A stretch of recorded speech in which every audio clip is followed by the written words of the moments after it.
make some time out for your own health and sports, all right? তরুণ প্রজন্মকে একসময় মোটিভেশনের সাগরে সাঁতার শেখালেও কোটা সংস্কার আন্দোলন থেকে শুরু করে সরকার পতনের এই লম্বা যাত্রায় কোথাও শোনা যায়নি সোলাইমান সুখনের গলা।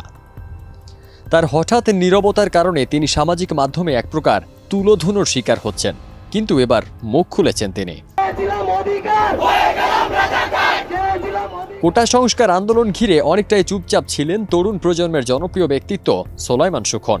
দেশের সংকটময় পরিস্থিতিতে তার এই নীরবতা প্রশ্নবিদ্ধ করেছে তাকে। সেই দায় কাটাতেই বোধহয় এবার নিজের ফেসবুক পেজে দুঃখ প্রকাশ করে মেসেজের অটো রিপ্লাই সেট করে রেখেছেন তিনি।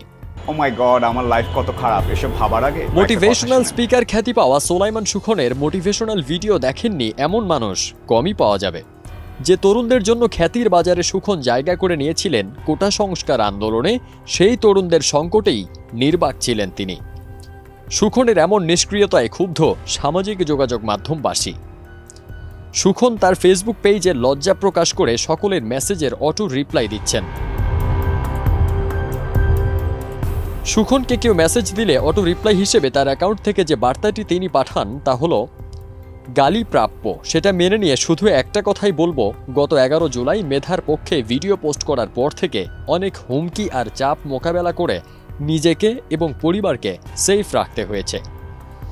আমি আমার জায়গা থেকে অনিয়ম নিয়ে বছরের পর বছর কথা বলার চেষ্টা করেছি, তবে ছাত্ররা যে বলিষ্ঠতার সাথে পরিবর্তন শুরু করতে পেরেছে, আমরা আগের প্রজন্ম সেটা পারিনি। ফারদিন সানি, দেশ রূপান্তর।